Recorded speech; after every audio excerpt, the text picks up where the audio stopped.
Howdy folks, my name is Matt. Today we're going to talk about all the systems on board the Flagship LT. We're going to talk about the electrical system, the plumbing system, the heating system, and the propane system.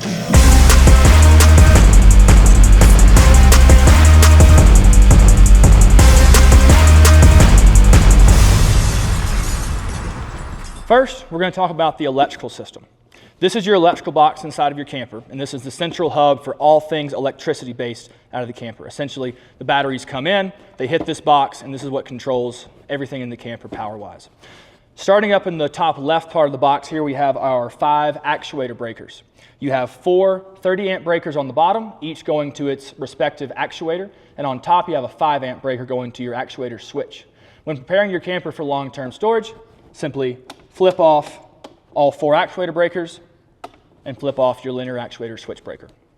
Moving towards the center of the box, we have our 12-position fuse block here. Each fuse is clearly labeled with what it controls. So for example, this controls things like your water pump, your fridge, your max air fans, your Truma Combi heater. Under that, you've got your 100-amp main breaker. And so to turn off this whole block here, we're just gonna flip that main breaker off like that. Moving now to the lower left side of the box, we have our main 150-amp breaker. If you get a camper equipped with a 2,000 watt inverter, we're going to bump this up to a 200 amp breaker just to handle the extra power draw. This is the main breaker between your batteries and your electrical box. So when this is turned off, your camper batteries cannot power the camper and any charging systems cannot charge the battery. So just keep that in mind.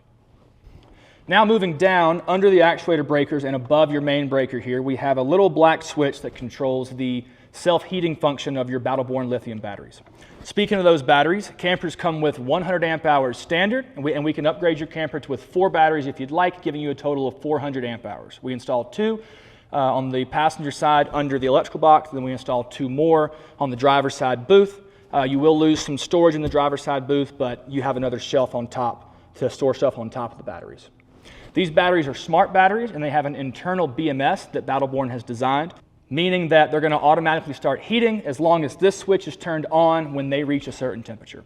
It's also worth noting that these batteries will automatically stop putting out power when they reach an internal level of 10% or less. So there's no worry about completely draining your lithium batteries.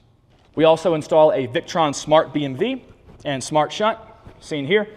This allows you to connect with your phone and look at all your battery levels via Bluetooth, or you can also just glance at this really quick and see your charge levels, percentage levels, how much time you have left, all that kind of good stuff.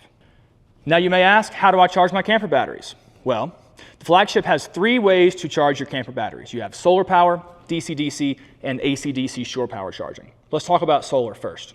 Campers come standard with 330 watts of solar panels on the roof, and they come with a 20 amp MPPT Victron Smart Solar Controller. This is the same way. It's a smart controller. It's Bluetooth enabled, so you can look at your stats on your phone. This also knows how much power your batteries have, and it's not going to pump a ton of power in when it doesn't need to. So it's very efficient, very smart. Now let's talk about DC-DC charging. Flagships come standard with a 30 amp Orion Smart DC-DC charger from Victron. When you come here for your install, we're going to run an 8-gauge wire from your truck's battery back to the camper, and this is what will receive that power from your starter battery and will essentially give you up to those 30 amps while you're driving down the road.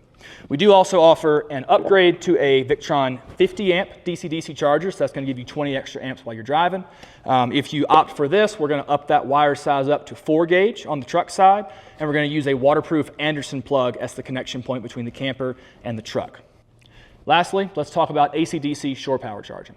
If your camper does not have air conditioner and has 200 amp hours or less of battery, we're going to install the Victron IP67 shore power charger right here. This is also a smart charger, and it's a 17 amp charger.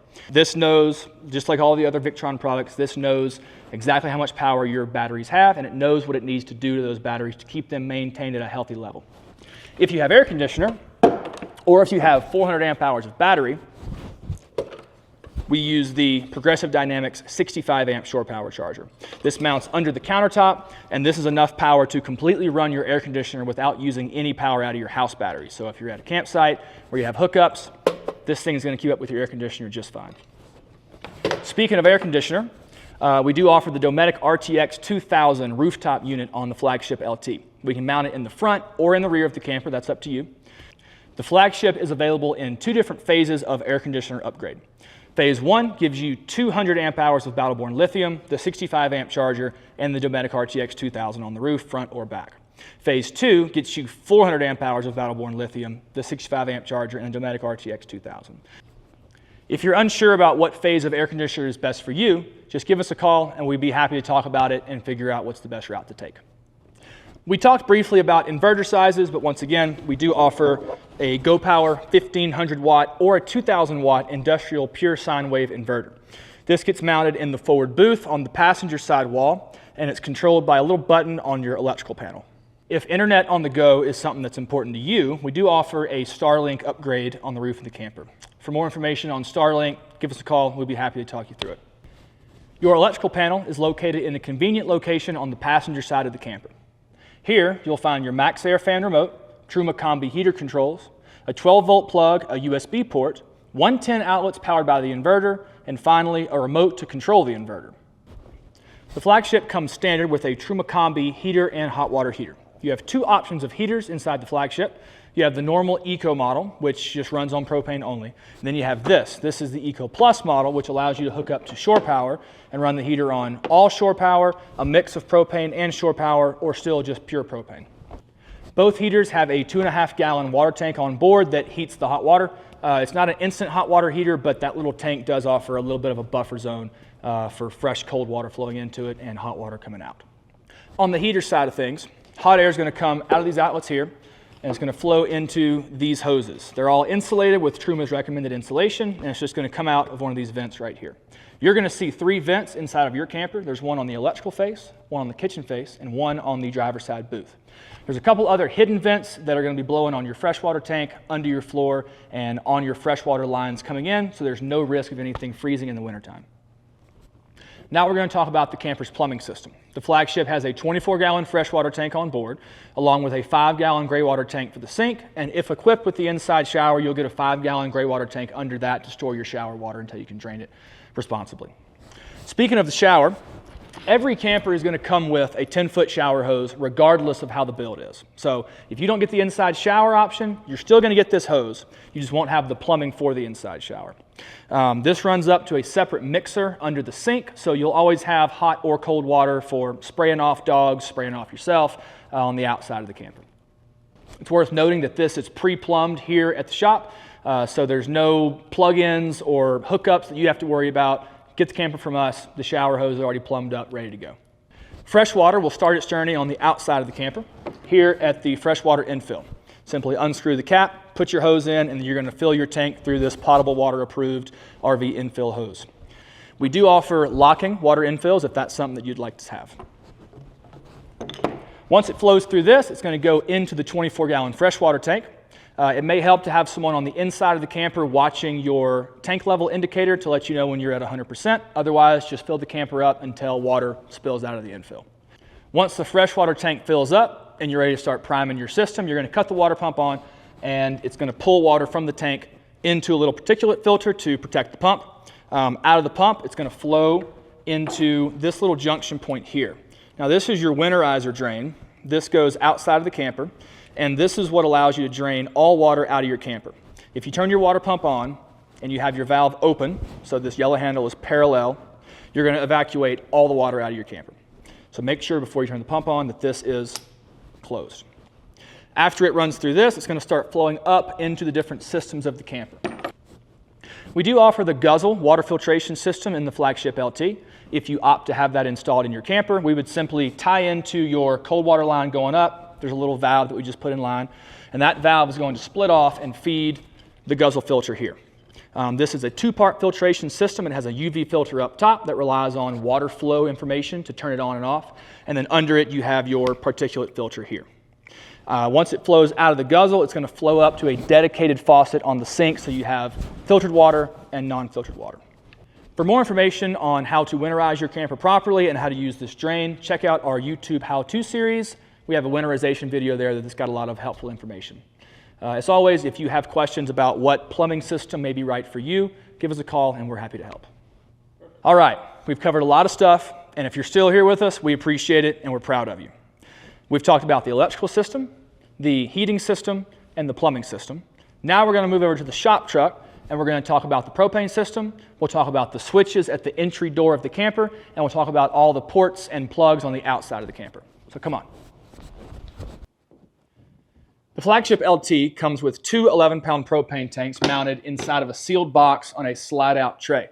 This makes tank refills quick and easy. Since the box is sealed, any sort of gas that may be released by the regulator gets contained inside the box and will be ultimately released by these two louvered vents here on the rear. Out of the box, the propane line runs through a sealed grommet into the camper. From there, it's going to feed your 2-burner propane stove and your Truma Combi heater and hot water heater. And that's the propane system. So with that, let's go ahead and talk about some switches on the interior of the camper here. The Flagship LT uses a simple and logical approach to camper controls. Here in the entryway, you'll see that you have 4 switches. Starting from the bottom up, these switches will control your exterior light, offered in amber or white. Above that, you have your interior light controls. We can offer just a simple on-off switch, or if you'd like, we can install a blue C dimmer switch option. Above that, you have your water pump switch. This has a light that turns on so that when your water pump's on, you can look at it and tell. And lastly, above the water pump switch, you have your actuator control switch. Simply press and hold. In 10 seconds, the roof will come up or down depending on whichever direction you're pressing the button. Heater controls and stuff still live on the electrical panel over there, but this pretty much covers all of the main camper controls. So with that, let's go ahead and jump outside and we'll talk about the exterior ports and infills on the Flagship LT. Here on the passenger side exterior of the camper, you can see that we focus on a clean and simple approach to all of our ports and infills. Starting from the right to the left, we have our freshwater infill here. Simply unscrew the cap and stick that on. We can do locking water infills if you'd like. Here you have your 110 NOCO shore power plugs. This is what powers your shore power charger. Directly to the left of that, if your camper is equipped with the Truma Eco Plus model, you can run that on 110 with this 20 amp NEMA plug here. And then to the left of that, if you want to opt for it, we can do external solar ports. We can do 110 pass-through plugs, so you can have 110 coming into the camper, or you can have inverter power on the external part of the camper here. Then moving all the way to the left, we have our Truma exhaust. So when you're using your propane on your Truma, exhaust comes out right here. Appreciate y'all tuning in with our systems video. If you have any questions, feel free to reach out to us or just give us a call and we're happy to help. Once again, my name is Matt. We'll catch you next time.